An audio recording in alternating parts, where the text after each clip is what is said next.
Welcome viewers, welcome back to my channel. আমি আজ আপনাদের ইন্ডিয়ান ঋষিকা 3 পিস অথবা বিশাল 3 পিস কাটিং করে দেখাবো, পরবর্তীতে সেলাইয়ের ভিডিও আপলোড করে দিব। তো এখানে কাপড়টাকে প্রথমে আমি 2 ভাঁজ করে নিয়েছি লম্বালম্বি বরাবর, তারপর টোটাল 4 ভাঁজ করে নিয়েছি। 4 ভাঁজ করেছি আমরা ঘেরের মাপের সাথে এক্সট্রা 2 ইঞ্চি নিয়ে। তো দেখুন এখানে ঘের আমরা 26 ইঞ্চি অর্থাৎ 13 ইঞ্চি, তার সাথে 2 ইঞ্চি করে নিয়ে 15 ইঞ্চি পরিমাণ পুরো কাপড়টা আমরা দেখে নিব 15 ইঞ্চি পরিমাণ রয়েছে কিনা, এবং বাড়তি কাপড়টা থেকে আমরা হাতা কাটবো এবং গলার পট্টি কাটবো। তো এবার দেখুন আমি গলাটা বক্রম দিয়ে তৈরি করব, এই জন্য গলার মাপটা আমরা এক্সট্রা রেখে টোটাল 5.5 ইঞ্চি পরিমাণ কাঁধ নিয়ে নিচ্ছি। কাঁধের জন্য 3 ইঞ্চি এবং গলা 2.5 ইঞ্চি, টোটাল 5.5 ইঞ্চি পরিমাণ নিয়ে নিচ্ছি। এরপর আমরা যেটি করব, এবার আর্ম হোলের মাপ নেব। তো আপনারা ঋষিকা 3 পিস বা বিশাল 3 পিস যখনই তৈরি করবেন তখন আর্ম হোলের মাপের থেকে এক্সট্রা 1 ইঞ্চি কমিয়ে নেবেন। তো নর্মালি আমি 7 ইঞ্চি পরিমাণ নিই, এখানে আমি 6 ইঞ্চি পরিমাণ আর্ম হোলের মাপটি নিয়ে নিচ্ছি। নেওয়ার পর এখান থেকে আমরা দেখুন আবার মাপটা দেখে নেব, কারণ কাপড়টা অনেক বেশি সিল্কি, তো সরে যাওয়ার সম্ভাবনা থাকে। এবার দেখুন আমরা এখান থেকে কোমরের মাপ নিব। তো কোমর 14 ইঞ্চি এবং ফাড়ার মাপ নিব 21 ইঞ্চিতে। তো 7, 14, 21 অ্যাজ ইউজুয়ালি এইভাবে আমরা মাপ নিয়ে থাকি। তো দেখুন হিপের মাপ আমরা 21 ইঞ্চিতে নিয়ে নিয়েছি। এবার এই দাগগুলোকে স্ট্রেট টেনে দিব।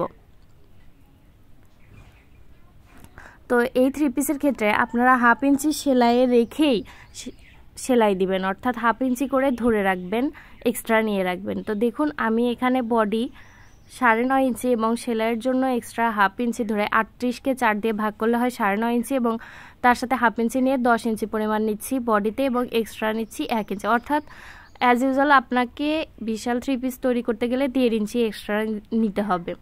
তো আমি 1.5 ইঞ্চি এখানে এক্সট্রা নিয়ে নিলাম। তো কোমর 8.5 ইঞ্চি এবং তার সাথে এক্সট্রা 1.5 ইঞ্চি পরিমাণ আমি নিয়ে নিয়েছি।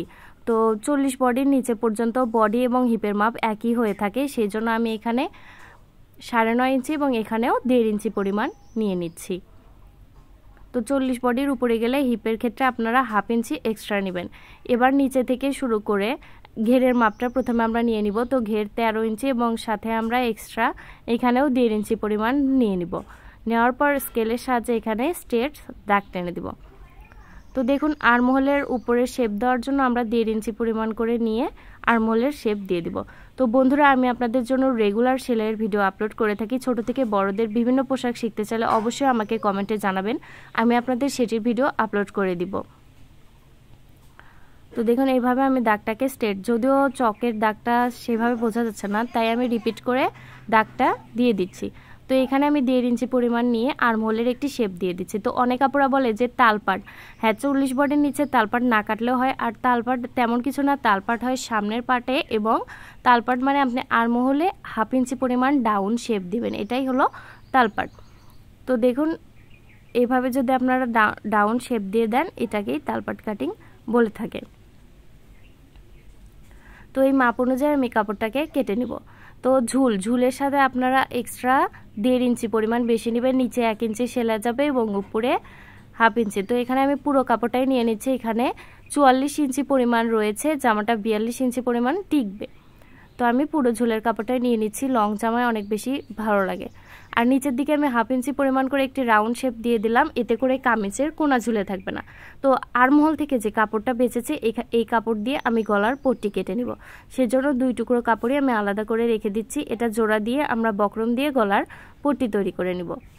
তো বাড়তি যে কাপড়টা থাকলো এটা দিয়ে হাতা তৈরি করার পরেও কাপড় বাঁচবে, সেটা দিয়ে আপনারা চাইলে হেয়ার ব্যান্ড, ছোট বাচ্চাদের বিভিন্ন জামার ডিজাইনও করতে পারবেন।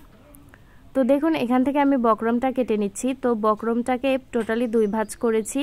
তো আপনারা চাইলে এখানে এই পেস্টিংও নিতে পারেন, বক্রমও নিতে পারেন। তো এটিকে দেখুন প্রথমে আমি 2.5 ইঞ্চি পরিমাণ চড়া এবং 4.5 ইঞ্চি পরিমাণ লম্বা দিচ্ছি। তো এটা 4 ইঞ্চি পরিমাণ টিকবে। তো আপনারা চাইলে গলা ছোট অথবা বড়ও নিতে পারেন। তো এবার আমি এক্সট্রা 1 ইঞ্চি করে করে চতুর্দিকে ঘুরিয়ে ঘুরিয়ে দাগ দিয়ে নিব। এবার বক্রমটিকে এই মাপ অনুযায়ী কেটে নিব।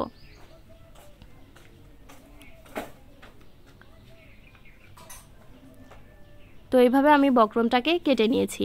এবার আমরা সামনের পার্টে তৈরি করব। তো সামনের পার্টে পান গলা তৈরি করব, এর জন্য আমরা যেটি করব, এবার 2.5 ইঞ্চি পরিমাণ গলার চড়া নিব, কারণ সামনেরটা পিছন গলাতেও আমরা 2.5 ইঞ্চি পরিমাণ নিয়েছিলাম। তো এবার 2.5 ইঞ্চি এবং গলার লম্বা নিচ্ছি 5.5 ইঞ্চি পরিমাণ। তো 5 ইঞ্চি পরিমাণ টিকবে। তো আপনারা চাইলে এর থেকে কমিয়েও বা বাড়িয়ে নিতে পারেন। তো মাপ একই, শুধু গলার লম্বাটা ছোট বা বড় করতে পারেন। তো এবার আমরা 3 ইঞ্চিতে একটি মার্ক করব, এখান নিচে থেকে এইভাবে একটি রাউন্ড শেপ দিয়ে পান গলার শেপ দিব। তো অবশ্যই 3 ইঞ্চির উপরে একটু বাইরে দিয়ে শেপটা দিয়ে নিব, তাহলে গলার ফিনিশিংটা অনেক ভালো আসবে। এবার চতুর্দিকে আমি 1 ইঞ্চি করে নিয়ে আগের নিয়মে বক্রমটাকে মার্ক করে নিব।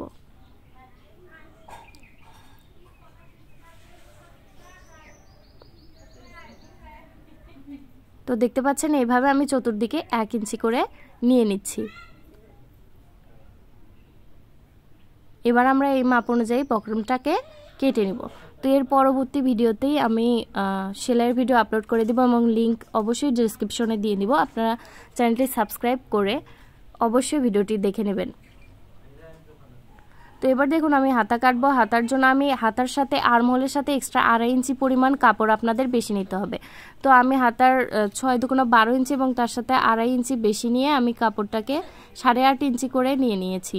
নেওয়ার পর বাড়তি কাপড়টাকে এইভাবে কেটে নিয়েছি। কাপড়টাকে 4 ভাঁজ করে নিয়েছি, বন্ধ সাইড নিচের দিকে এবং খোলা সাইডটি বাইরের দিকে। তো আমি এখানে কুমারী হাতা তৈরি করব হাতে কুচি দিয়ে, এই জন্য আমি 11 ইঞ্চি এবং সেলাইয়ের জন্য এক্সট্রা 1 ইঞ্চি নিয়ে টোটাল 12 ইঞ্চি পরিমাণ নিয়ে নিয়েছি। তো আপনারা চাইলে লং হাতাও তৈরি করতে পারেন, যে কোনো হাতায় এখানে তৈরি করতে পারবেন। তো এখানে হাতার 2.5 ইঞ্চি পরিমাণ ডাউন শেপ দিয়েছি এবং যেহেতু 8.5 ইঞ্চি নিয়েছি, তো 4 ইঞ্চি 2 সুতা পরিমাণ থেকে এইভাবে একটি হাতার শেপ দিয়ে নিয়েছি। তো হাতার মোড়া 5 ইঞ্চি এবং সেলাইয়ের জন্য এক্সট্রা 1 ইঞ্চি নিয়ে এইভাবে আমরা নর্মাল হাতার শেপ দিয়ে দিচ্ছি। তো আপনারা যদি লং হাতা তৈরি করতে চান সেক্ষেত্রে এক্সট্রা লম্বায় জাস্ট 2 ইঞ্চি বেশি নেবেন। আর মহলের মাপ এটাই, যা হাতার আর মহল তার থেকে 2.5 ইঞ্চি পরিমাণ বেশি নিতে হবে, অর্থাৎ 8.5 ইঞ্চি করে নিলেই হয়ে যাবে। তো এবার হাতার নিচে কুচি দেওয়ার জন্য দেখুন আমি 4 ইঞ্চি পরিমাণ করে নিচের যে কাপড়টা বেঁচেছিল সাইড থেকে কাপড়টা নিয়ে নেবো। এটা 2 ভাঁজ করে আমরা কুচি দিব, এতে অনেক ফিনিশিংটা ভালো আসবে। সেলাইয়ের পরবর্তী ভিডিও দেখার জন্য আমন্ত্রণ রইল, প্লিজ চ্যানেলটি সাবস্ক্রাইব করবেন।